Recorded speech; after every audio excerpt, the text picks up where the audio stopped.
Buktinya Freddie Mercury, saya bilang apakah setelah masa kematian Freddie Mercury penggemar Queen berkurang?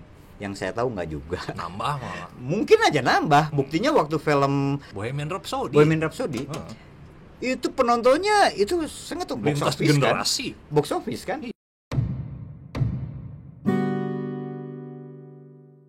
Oke, ketemu lagi sama saya Patri Handoyo ditemani sama Tri Irwanda.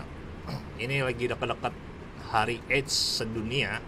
Sekarang bulan Desember ya, Kang. Ya, dan biasanya ya bulan Desember kan diawali dengan Hari AIDS ya. Hari AIDS karena 1 kan tanggal 1 itu. Tanggal 1 Desember. Nah, kalau kita kemarin ngomongin soal legenda-legenda yang meninggal karena OD, narkoba, sekarang kita pengen ngulas soal legenda-legenda, bukan legenda lah ya, mungkin orang-orang terkenal gitu kali ya, selebritis yang HIV gitu.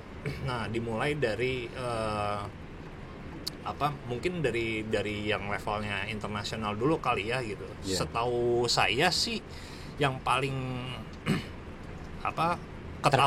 terkenal itu kan Freddie Mercury, dan dia beberapa bulan menjelang kematiannya baru terbuka tuh dia HIV gitu kan.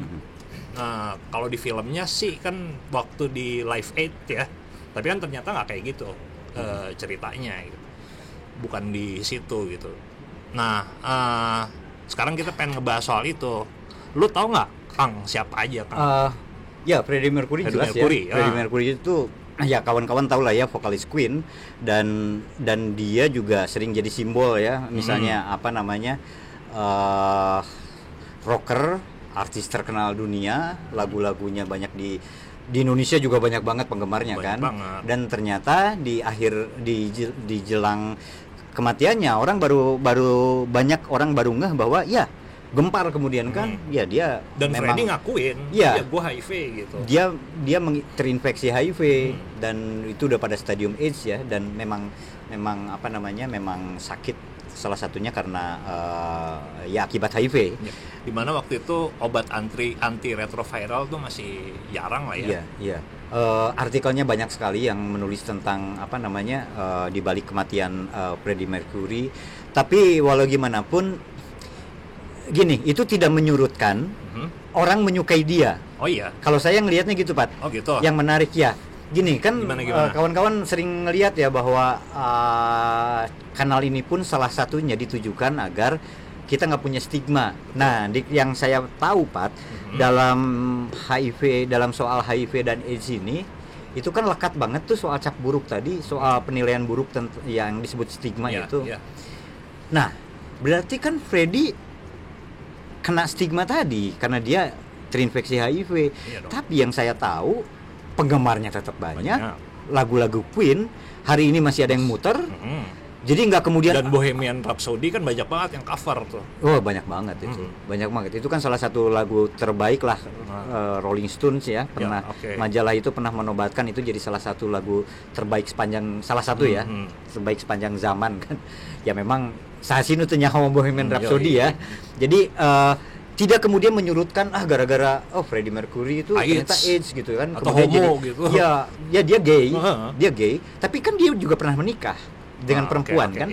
Jadi di situ kalau orang-orang bilang nggak sesederhana itu ya ngelihat fenomena atau naonnya tadi. Ya, jadi sebutlah fenomena. Ya, jadi nggak sesederhana itu, nggak seperti hitam putih kayak gitu ya. Kan gini, ada yang kan Freddie kan juga di akhir-akhir masa hidupnya dia baru terbuka gitu.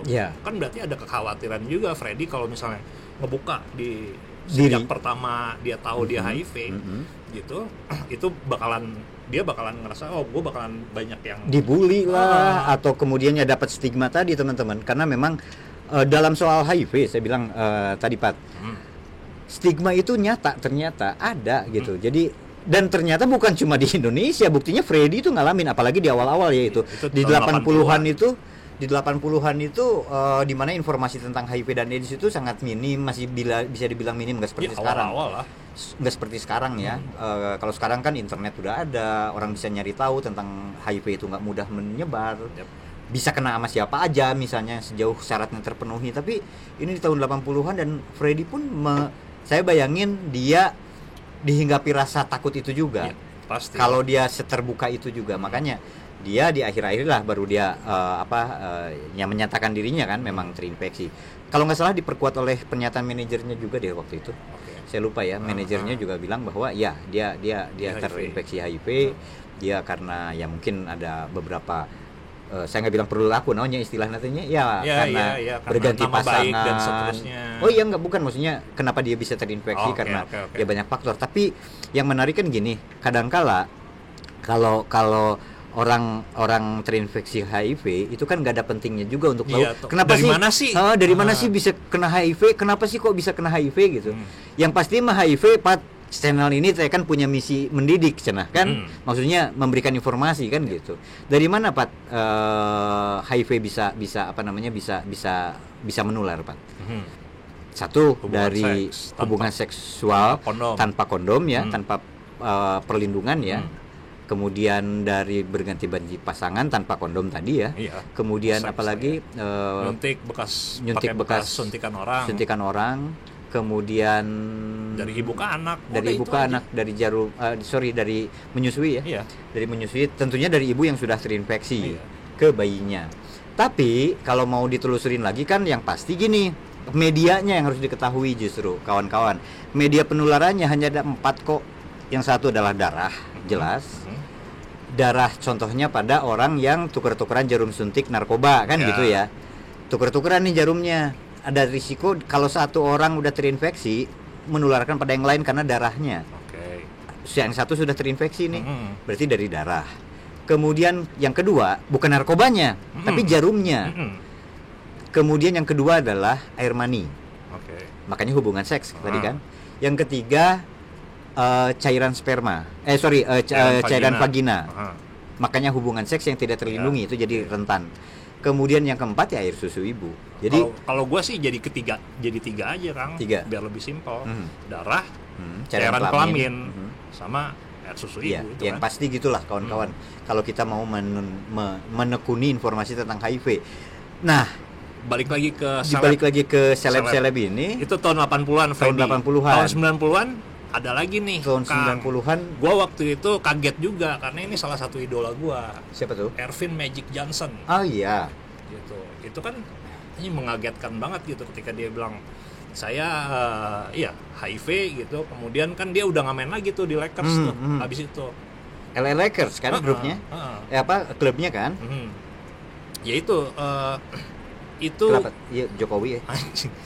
Silakan. Iya, itu menjadi sesuatu yang gini. Saya nyari gitu ya, siapa sih seleb yang tertular HIV dan dia terbuka gitu bahwa ya saya tertular HIV dan ya begitu deh, yang terbuka gitu. Dan itu bukan susah, jarang banget gitu orang-orang yang tahu. Ada daftarnya kalau misalnya ada di satu artikel di website gitu ya. Tapi yang saya kenal tuh paling segelintir gitu ya. Salah satunya Freddie Mercury, Magic Johnson. Tapi saya mau ngebahas dari waktu dulu deh, dari timeline. Tadi tahun 80-an Freddie gitu. Tahun 90-an, 90 akhir ya, Magic Johnson gitu. Dan Magic Johnson kemudian ngalamin tuh yang namanya minum obat ARV yang koktail gitu ya, beberapa tablet setiap hari gitu. Sampai yang sekarang cuma satu tablet sehari gitu ya. Itu sampai sekarang masih hidup tuh Magic Johnson. Ya, Magic gitu. Johnson jadi apa ya? Boleh dibilang champion ya. Atau lah kalau kata teman-teman duta lah ya. Dutanya HIV karena bisa menunjukkan bahwa pengobatan itu penting. Kemudian orang dengan HIV tapi toh tidak kemudian hidupnya langsung berakhir kan gitu. Sampai hari ini dia masih rajin mengampanyekan tentang betapa HIV itu harus dicegah. Tapi kemudian jangan mendiskriminasi orang-orang dengan HIV karena dia juga pastilah yang saya tahu pernah mengalami hal-hal yang menyakitkan juga terkait dengan status HIV-nya. Tapi sebenarnya gini, Kang, gua penasaran juga kenapa kemudian jarang gitu ya orang seleb gitu yang terbuka saya mengidap HIV. Karena itu kan sifatnya medis, gitu kan, dan medis itu kan status medis itu hanya di medical record, hanya boleh diketahui pasien sama si yang ngerawat dia gitu. hanya itu aja gitu. Jadi itu hak dia untuk mau terbuka atau enggak gitu. Terus Tapi Magic Johnson memutuskan untuk terbuka.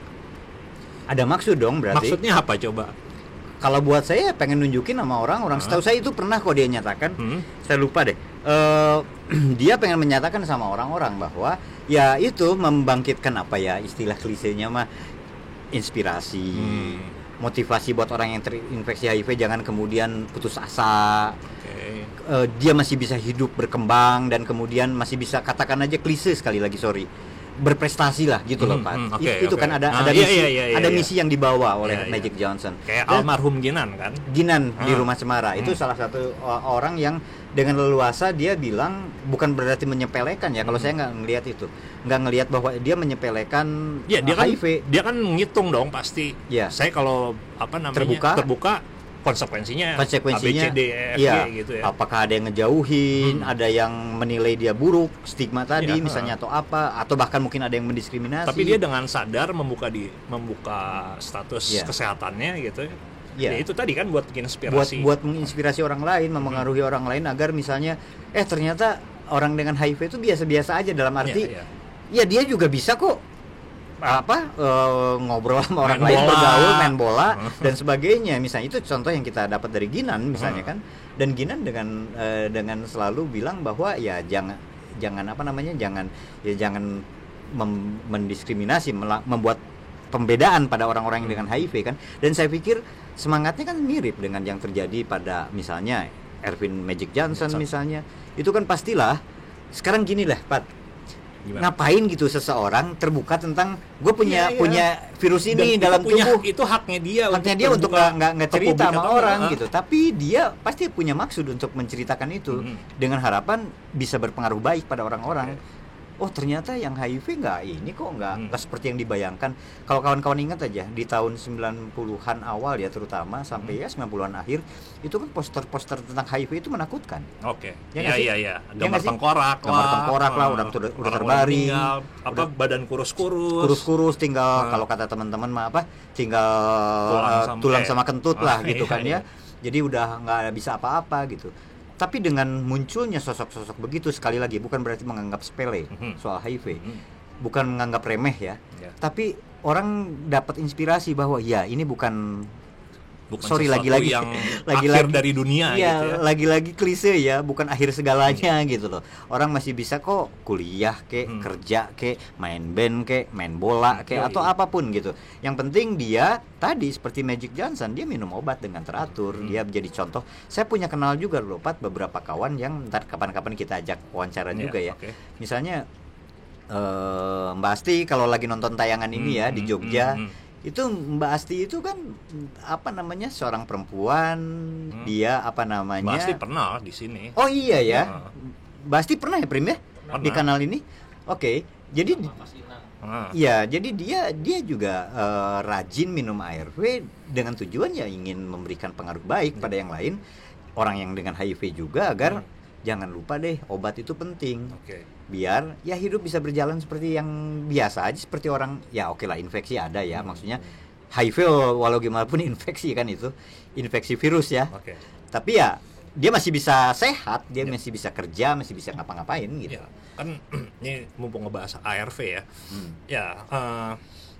Ya Mbak Asti itu udah atau Ginan itu tahun 2000-an lah ya. Tahun 2000-an gitu. Tapi kan Freddie Mercury kan terpaksa menyerah karena waktu itu keadaannya ya belum secanggih sekarang, pengobatan itu belum semaju sekarang ya. Magic Johnson dia lah, dia ngerasain gitu dari minum berapa tablet sehari, jadi mungkin sekarang cuma tablet sehari gitu. Jadi ini juga mengingatkan betapa pentingnya minum obat gitu ya Kang ya.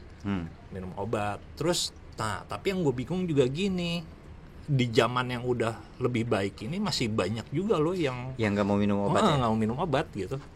Ya, kalau dengar ada kan salah satu tayangan di kanal ini teman-teman, ngobrol dengan Dona ya waktu itu. Itu kan topik yang dibicarakan adalah kebayang nggak sih minum ARV, obat itu diminum seumur hidup. Seumur hidup dan nggak boleh lewat. Maksudnya satu hari terlewat gitu. Jadi harus terus rajin. Jenuh lah Pat. jenuh pasti. Jadi tapi ada kan si kalanya, Dona waktu itu bilangnya, ya ini kan nggak ngabisin waktu gua banyak gitu, cuma 3 telan doang. Ya, pengaruh baiknya begitu. Jadi itu yang ingin disampaikan oleh Dona ya di kanal ini. Dia cerita bahwa dia nganggap ini ya nggak akan nyita waktu banget kok. Jadi apa sih susahnya untuk minum obat dengan rajin? Jadi maksudnya gini, banyak orang juga yang malas karena jenuhnya tadi. Ya kalau yang saya tahu ya, orang-orang ngomongnya. Terus kemudian ada juga yang bilang misalnya efek samping. Karena ada efek sampingnya, misalnya apakah karena jadi apa, kulit jadi Ya, seperti hitam apa, gitu ya. agak gosong atau apa ya, mungkin karena memang namanya juga obat, Pat. Apalagi Pasti sering ada. dikonsumsi Iya, tiap rutin hari. gitu tiap hari.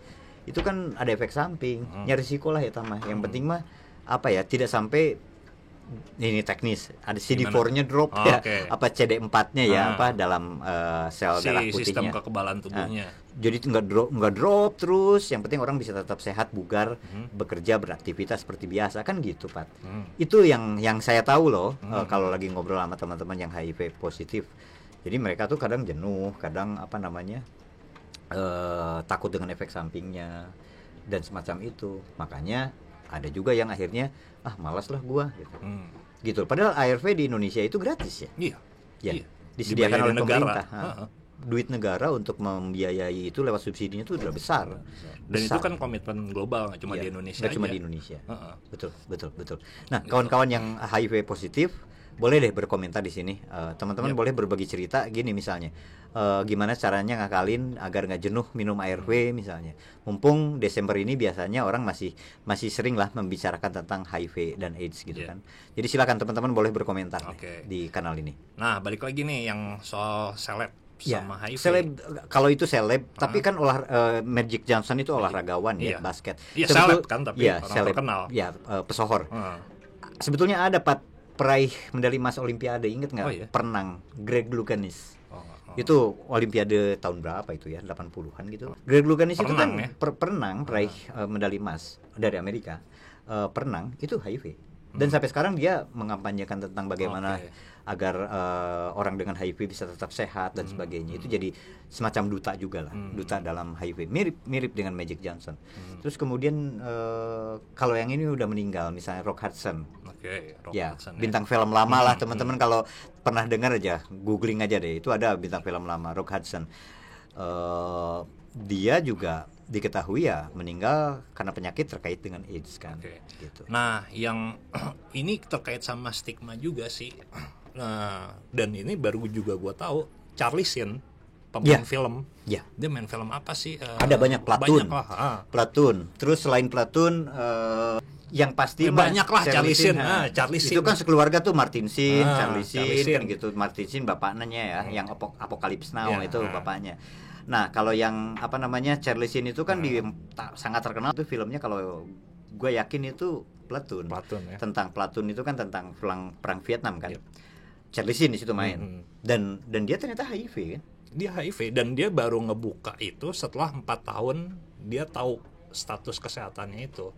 Gitu. Jadi dia tertular HIV. 4 tahun kemudian dia baru ngebuka, dan sebelum dia membuka diri, dia ngeluarin banyak duit tuh.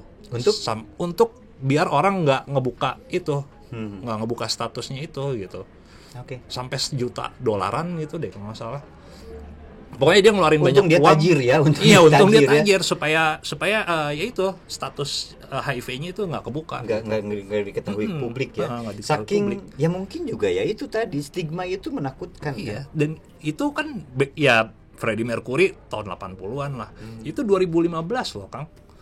Gitu. Si Charlie Sheen itu udah berapa Belum dekade terlalu tuh? lama, kan? 3 dekade kan, berarti 80, 90, 2000-an. Iya, belum terlalu lama dari sekarang. Kan? Jadi masih aktual lah itu ya. Dia diketahui status HIV-nya positif. Dan gua sih curiganya banyak gitu orang-orang tenar gitu ya, bahkan mungkin di Indo juga yang HIV, dan dia punya hak dan itu harusnya dilindungi gitu. Jangan kemudian yang tahu dia HIV kemudian jadi gosip gitu, di war-war kan? gitu ya, di war-war gitu.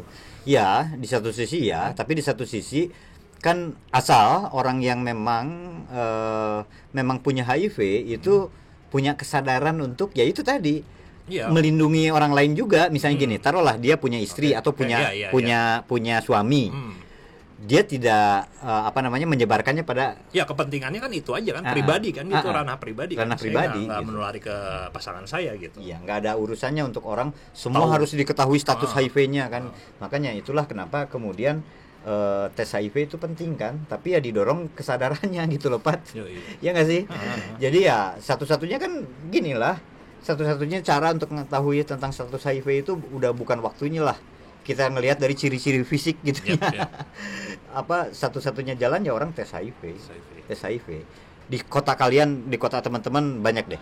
Itu Kang kayaknya perlu ditekanin juga, soalnya banyak yang masuk ke rumah cemara masih berdasarkan ciri-ciri fisik. Oh iya. Berdasarkan ciri-ciri Cirinya apa aja fisik, ya. sih gitu kalau ketularan HIV? Tiba-tiba lidah saya putih-putih, Putih-putih. saya browsing, Jamur. Oh itu ciri-ciri HIV katanya. Padahal buat yang jamur naon gitu ya kan kita nggak tahu. Ya kawan-kawan, sejauh yang kami ketahui, antara kita juga satu waktu ngobrol lagi sama dokter ya, Pat ya, di Rumah Cemara dekat lah, kenal ini dekat dengan beberapa dokter yang aktif dalam bidang HIV ini. Kita selalu dikasih tahu bahwa HIV itu nggak ada ciri-ciri fisiknya kan gitu. Jadi nggak ada ciri-ciri fisiknya kecuali kalau orang itu sudah masuk ke stadium AIDS ya. Yep. Maksudnya sudah ada penyakitnya. Si sistem kekebalan tubuhnya Udah sudah drop banget, digerogoti udah drop karena dia banget. nggak minum obat. Karena nggak ada obat yang masuk, obat ARV tadi. Jadi udah mulailah ada misalnya jamur, udah mulai TBC. penyakit-penyakit, terutama di Indonesia itu paling banyak kan karena TB ya yang meninggal, TBC misalnya, tuberkulosa teman-teman. Kemudian ada penyakit-penyakit itu disebutnya Radang otak. itu ya radang otak misalnya, tokso ya, plasmosis. Itu kan disebutnya oleh teman-teman yang sering bekerja di bidang ini mah Penyakit infeksi opportunistic. oportunistik. gaya ya. Jadi ya sebetulnya itu infeksi oportunistik itu penyakit yang memang memanfaatkan ya, oportunis, memanfaatkan kesempatan dalam kesempitan ya. Begitu orang yang punya HIV, yang terinfeksi HIV nggak minum obat, kesehatannya drop, penyakit baru masuk. Gampang banget masuknya, misalnya jadi rentan banget itu orang, maka kemudian TB yang paling banyak di Indonesia. Makanya ada tuberkulosa kan program sendiri ya kalau untuk HIV dan AIDS. Jadi itu ciri-cirinya sebetulnya kalau soal HIV sejauh yang kami ketahui nggak ada ciri-cirinya. Terus kemudian satu-satunya jalan untuk mengetahui status HIV ya adalah dengan cara tes HIV. Jadi itu di tempat kalian teman-teman banyak deh, di kota manapun tinggal datang kok ke. Adalah saya yakin di rumah sakit bisa ditanyakan informasinya. Setahu saya di banyak puskesmas juga sudah bisa kan tes HIV. dan rumah sakit pemerintah ya. Iya, puskesmas dan rumah sakit gratis, Ya, kecuali kan bayar program. registrasi Iyalah, retribusi untuk atau apa. puskesmas, Tapi itu rumah ya, sakit negeri kan ada ya. ya ada retribusi kan, paling berapa ribu rupiah gitu. Itu kan tergantung retribusi, tergantung perdanya kan berapa menetapkannya, beda-beda. Tapi yang pasti untuk tesnya itu setahu saya disubsidi sama dengan obat tadi, gratis gitu. Jadi teman-teman memang didorong, terutama yang merasa punya potensi gitu loh, Pat. Kalau saya ngebayanginnya gitu. Nah, Terutama yang punya risiko. Saya tuh dulu misalnya sering ganti-ganti pasangan nih, nggak pakai kondom lagi misalnya. Alah siap, gimana kalau saya ternyata terkena HIV? Untuk tahu itu kan pasti satu-satunya jalan tes HIV. atau saya kayaknya pernah nyuntik pakai Pernah nyuntik, suntikan bekas orang nih gitu. Atau misalnya nggak usah gitu. Saya pernah datang ke satu layanan kesehatan, entah di mana, misalnya di pegunungan atau di mana di pelosok, yang ternyata teh bukan suntikan bekas. Iya. Misalnya cuma dibersihin bleaching aja ya, atau gimana kan kita ragu juga ya, nggak dibuka segelnya, kita curiga misalnya, atau ke dukun palsu misalnya dikasih suntikan, kita curiga. Bukan cuma HIV, Pat, bisa hepatitis, bisa penyakit-penyakit lain kan. Jadi ya itu teman-teman, pentingnya untuk tahu status HIV dari tes HIV. Gini Kang, menurut lu masih penting nggak sih ada orang terkenal yang membuka dirinya dan mengkampanyekan itu di Indonesia gitu? Oke, kalau itu pertanyaan pribadi buat saya ya. Jadi kalau buat saya bisa Jadi penting kan bisa enggak. Kalau di internasional kita punya Magic Johnson nih sebagai champion Ya, tadi sebagai ya, champion tadi atau duta atau apapun lah ya. Ada Greg Lucanis tadi, ada beberapa contoh yang misalnya bisa menunjukkan pada orang-orang bahwa kalau Charlie Sheen dia sekarang jadi bintang iklan kondom di negara Eropa, Swedia atau apalah gitu. Jadi kayak gitu, jadi tentang manfaat kondom jadinya ya. untuk mencegah ya, karena kondom salah satu alat pencegah terinfeksi. Iya, balik lagi ke pertanyaan. Infeksi menular seksual, Pertanyaan HIV gua juga. tadi, masih perlu nggak sih di Indonesia? Ya bisa macam perlu, gitu. bisa enggak sih Pat. Tapi kalau buat saya sih kadang perlu contoh kayak gitu, Oh, gitu? tuh. Kalau buat saya kadang perlu gitu. Dengan catatan yaitu tadi contohnya yang memang orang-orang ya seperti orang-orang yang champion saya bilang. Jadi orang yang memang sudah membuktikan dirinya bahwa ya meskipun dia terinfeksi HIV, tapi ya seperti contoh gini deh. Ayu Oktariani, dia pernah juga rekaman ada tayangannya di sini kan. Teh Ayu ini kan perempuan, dia Neng punya Ayu, anak. Neng Ayu. Neng Ayu ya. Neng Ayu kalau lagi nonton boleh deh berkomentar. Dia kan selalu bilang bahwa yang penting adalah salah satunya tidak ada diskriminasi, tidak ada stigma pada orang dengan HIV. Dia muncul kok ke depan publik sama seperti Mbak Asti tadi. Iya. Dia menyatakan dirinya HIV positif juga, dan ibaratnya gini, tidak ada bedanya dengan orang yang lain. Yang bedanya hanya ada HIV dalam tubuhnya kan gitu. Jadi jangan dibeda-bedain. Pesannya kan itu, jangan dibeda-bedain berdasarkan status HIV-nya. Jadi buat saya, kalau ditanya masih perlu nggak sih ada orang-orang yang tampil di depan publik untuk menyatakan dirinya HIV, kan gitu kan pertanyaan lu ya. Buat saya sih kadang perlu untuk memberikan contoh gitu. Kalau menurut saya, untuk memberikan contoh, iya ya, ada kok ternyata bukan bohong HIV itu. Ternyata ini ada si Mbak Ayu, ada Mbak Asti, atau misalnya ada beberapa contoh Ginan waktu itu. Contoh gua Ginan. Jadi, karena kan gue ya kita sama-sama bareng nih di Rumah Cemara waktu itu sama Ginan. Waktu lu awal-awal bikin Rumah Cemara ya. Jadi ya efeknya tuh banyak banget gitu ketika Ginan tampil, ya saya HIV, terus kemudian kenapa kalau saya HIV gue masih bisa main bola gitu, masih bisa tinju dan seterusnya. Itu inspiring banget gitu buat Oda atau Odif yang lain gitu, orang-orang HIV yang lain. Saya waktu kenal Ginan awal itu waktu itu lu sama Ginan baru bikin Rumah Cemara ya, tahun 2003 berarti ya. Tahun 2003 awal itu. Itu saya masih kerja di media. Saya kerja di media lah. Nah, di media artinya saya sering melakukan peliputan, sering membuat berita termasuk tentang HIV gitu. Di situ saya dari kacamata awam, saya awam ya waktu itu. Dan lu bukan HIV positif kan? Ya sejauh ini kan dari hasil tes enggak gitu ya. Nah, tengok kalau tes ulang ya. Kita nggak pernah tahu loh, makanya tes HIV lah penting gitu ya.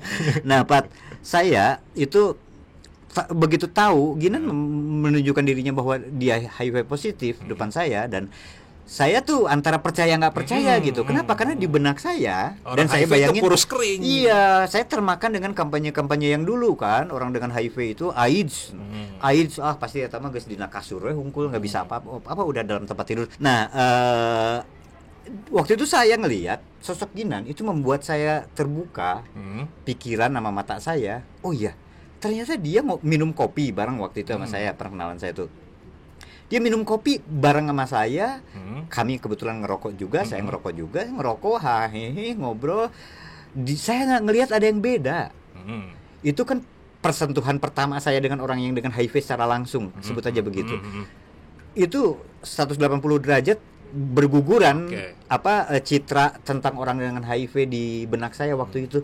Biasa aja ternyata orang yang dengan HIV itu dia juga bisa pakai motor, dia juga bisa nyablak, bisa ketawa-ketawa, dan saya tahu dia vokalis sebuah band misalnya, dia suaranya pemain bola, petinju juga, bahkan saya mau olahraganya juga nggak bagus sebagus dia kan gitu. Jadi apa bedanya? Yang membedakan hanya ada virusnya aja di dalam itu, Pat. Kemudian mulai saya kenal dengan beberapa orang yang lain dan yang HIV positif. Gini Kang, Ginan tuh bukan seleb waktu itu tahun 2003 ya. Biasa-biasa aja.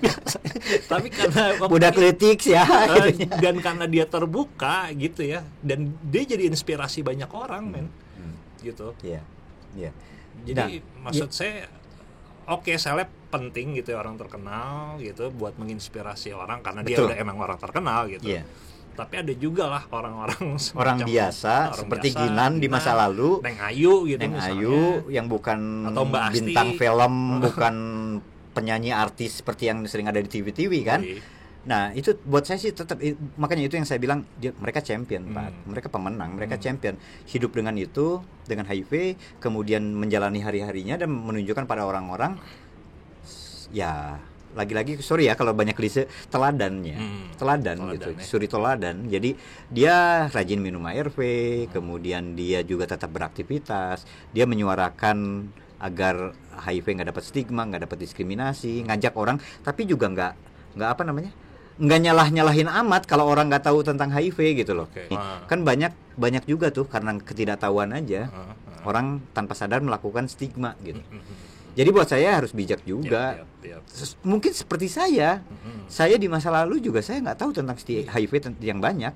Jadi di pikiran saya seperti itu. Gitu. Jadi dan ketika lu ketemu Ginan biasa aja kan ternyata biasa wae sih gak orang tampak seperti saya ngobrol dengan teman-teman yang lain juga gitu. Jadi selesai lah soal itu gitu. Jadi udah selesai sebetulnya soal stigma, soal apa. Oke. Nah, ini sebagai bahan perenungan kita bareng ya teman-teman ya. Ya bisa jadi karena di zaman yang udah seperti ini gitu. Masih ada orang yang nggak mau minum obat ya. Ini ada satu gejala yang umum juga kan, ternyata tingkat orang putus ARV itu lumayan tinggi ya. Ya di Indonesia apalagi. Saya nggak pengen ngomong sama Patri juga pasti nggak pengen ngomong. Biasanya ada istilahnya lost to follow up. Kalau di kalangan LSM HIV ya, ngomongnya lost to follow up. Putus obat atau ya putus obat misalnya. Putus yang ARV, putus terapi ARV, lah ya. Putus terapi. Jadi orang nggak ngikutin lagi terapi. Tapi juga ada yang kalau ngobrol sama teman-teman yang aktif di bidang ini, Pat, itu ada juga karena fenomena ini misalnya herbal. Ada. Oke. Jadi misalnya gini, saya nggak akan lagi datang ke sana. Hudson lebih memilih herbal ketimbang ARV gitu. Ada beberapa yang teman-teman nggak tahu di tempat kalian ada nggak yang pernah lihat iklan-iklannya, misalnya gini, ada ajengan yang bisa menyembuhkan HIV. Oke lah, misalnya orang pintar, orang pintar dalam tanda petik, ada orang pintar yang bisa memindahkan HIV ke misalnya ke ayam. Dulu pernah ada iklannya ke kambing, ke pohon kelapa gitu. Itu pernah ada. Tapi kan itu udah dibantah sama pesulap merah, men. Ya, beberapa ya kalaulah pesulap merah bisa meneliti itu bisa ngatasin itu ya. Nah, ada temuan-temuan seperti itu. Kalau kita misalnya lagi ngobrol dengan teman-teman yang aktif di bidang ini, itu katanya ada juga si A, si B misalnya nggak lagi berobat ke puskesmas ini, ngambil obatnya atau ke rumah sakit karena dia udah beralih herbal misalnya, disarankan oleh entah keluarga, entah orang pintar tadi, pakai herbal ini, pakai herbal itu. Setahu kami sih sejauh ini ya Rumah Cemara masih meyakini ini ya. Ya ARV satu-satunya jalan untuk menekan perkembangbiakan virusnya. Nggak nyembuhin, Pak. Nggak ngilangin virusnya. Gini, kan. Tapi menekan aja biar sehat aja. Gimana orang yang berada di pelosok gitu yang harus jalan puluhan di Papua deh gitu. Gue sering banyak dapat cerita tuh, dia harus jalan kaki menuju puskesmas sebulan sekali. Papua, sorry dari studio ini jauh lah ya. Iya. Kita ada Sumedang di Bandung deh misalnya. Di ini, Pat. Di mana? Di Jawa Barat juga. Di Pangandaran. Oke, iya. Yang saya nggak tahu sekarang, mungkin teman-teman di Pangandaran bisa kasih cerita deh. Ya, dia harus dia kalau misalnya harus ngambil obat itu dia harus ke Banjar paling dekat, tapi kalau di Banjar lagi nggak ada, bisa harus ke Tasik. Oke. 100 km lebih, men. Apalagi kalau dari pelosoknya. Memakan biaya, memakan waktu. Belum kalau dia lagi kerja misalnya atau gimana kan gitu, Pak. Jadi ya mungkin itu menambah orang untuk jadi malas berobat kali ya, saya nggak tahu. Mungkin ya, selain tadi efek samping, kemudian apalagi ada informasi-informasi yang tadi yang pengobatan alternatif gitu ya. Misalnya, atau mungkin juga soal jenuhnya tadi gitu kan. Jadi ada banyak faktor. Oke, Rock Hudson tadi. Terus Greg Louganis sudah. Terus di Indonesia itu, ini yang menarik nih. Di Indonesia itu saya nggak tahu ya, seleb mah. Seleb ada nggak? Nggak tahu teman-teman ada nggak yang pernah melihat contoh seleb, yang kategori seleb kan pesohor ya. Sederhana nama lah. Orang yang sering tampil di TV gitu lah ya. Ada nggak sih yang pernah dia testimonial gitu, menyatakan dirinya memang dia HIV positif? Saya nggak pernah lihat loh, Pak. Iya. Saya rasanya nggak pernah lihat ya. Iya, tapi kan pertanyaannya balik lagi, apa pentingnya dia harus? Tadi kan lu jawab. Kan tetap dibutuhkan orang-orang itu. Iya, tetap dibutuhin. Tetap dibutuhin. Ada orang yang menyatakan dirinya dan dia menunjukkan bahwa dia sehat gitu loh. Dia sehat gitu. Dan nggak kayak harus nggak harus kayak Charlie Sheen kan yang habisin $1 juta untuk itu. membungkam orang-orang di sekitarnya supaya cablak gitu. Nyuap gitu ya, nyuap orang-orang agar nggak nyebarin statusnya gitu, status HIV-nya. Saya nggak pernah tahu Pat kalau di Indonesia, Pat. Nggak tahu, lu udah pernah dengar belum? Belum ada sih. Belum ada. Okay. Nah makanya kan tadi gue nanya gitu, kemudian pentingnya apa gitu. Tapi masih dibutuhkan lah ya. Kalau buat saya itu tetap penting. Jadi suri toladan tadi dan inspirasi. Dan begini kayak Magic Johnson deh misalnya. Orang udah nggak peduli lagi tuh dia dapat HIV-nya dari mana? Iya. Ya kan? Iya, itu yang paling penting. Karena ya itu yang paling penting, Pat. Gini. Jangan kemudian kita bertanya-tanya terus ini dapatnya dari mana? Karena yang muncul adalah dugaan-dugaan, prasangka dan sebagainya gitu. Yang kadang-kadang nggak relevan gitu. Oh, orang ini nggak bermoral. Nggak bermoral lah. Orang ini nggak diazab dan seterusnya. Gitu kan? Yang nggak relevan, makanya saya bilang. Jadi keun we atuh da nu penting mah dia sehat. Indonesia. Oh iya benar-benar. Mohon maaf ya. Jadi biarin aja. Yang penting adalah dia berobat. Dia juga nggak nyakitin kita, dia juga teman kita, misalnya, dia juga idola kita bahkan misalnya, lagu-lagunya yang kita dengar, kan gitu. Karya-karyanya. Ya. Buktinya Freddie Mercury, saya bilang apakah nggak tahu nih, memang harus dalam bentuk survei ya, riset kalau perlu. Apakah setelah masa kematian Freddie Mercury, penggemar Queen berkurang? Yang saya tahu nggak juga. Nambah malah. Mungkin aja nambah. Buktinya waktu film tentang Queen, apa sih tentang judulnya? Freddie Mercury, Bohemian Rhapsody. Itu penontonnya itu sangat box office generasi. Kan? Box office kan? Iya. Itu kan penontonnya meluber, penontonnya banyak. Jadi buat saya nggak cuma angkatan lo aja gitu. Iya, anak-anak bukan Gen Z milenial juga tahu akan akhirnya. Bahkan misalnya generasi yang kelahiran tahun 2000-an aja jadi tahu gitu lagu-lagunya, sebagian mungkin tahu meskipun nggak terlalu tahu detail. Jadi buat saya ya ini menarik ya kalau mau bicara tentang HIV selalu dilekatkan dengan stigma, dengan diskriminasi, dengan obat karena ini berkaitan dengan kesehatan sih ya gitu. Cuma yang lu tadi pertanyaan kuncinya, teman-teman boleh deh berkomentar ya di akhir sesi ini, di akhir obrolan ini, apakah masih dibutuhkan orang-orang terutama seleb untuk bicara tentang HIV saat dia memang menyatakan dirinya terinfeksi. Orang memang punya HIV-nya gitu. Dan dia punya motif untuk menjadi teladan tadi kan? Iya, punya motif untuk jadi teladan karena saya jarang lihat Pat kalau di Indonesia mah. Gitu. Yang ada juga misalnya jadi duta aja tapi dia bukan gitu. Dia nggak HIV gitu. Kalau di luar negeri kan contohnya misalnya tadi Erwin Magic Johnson. Terus siapa Charlie Sheen. Meskipun iklan kondom jadinya memastikan kondom karena kondom itu jadi penting lah dalam satu hal dari soal HIV mah dia jadi diperhatikan. Jadi ya gitu, teman-teman. Kalau teman-teman punya informasi, punya cerita, silakan deh berkomentar. Gitu Pat kurang lebih ya. Sip. Kita cukupkan dulu kawan-kawan. Kanal ini selalu terbuka buat komentar teman-teman. Silakan berkomentar dan jangan lupa share ke teman-teman yang lainnya agar informasinya bisa bertambah buat yang lain. Oke, kita ketemu lagi ya kapan-kapan. Yuk, dadah. Dadah.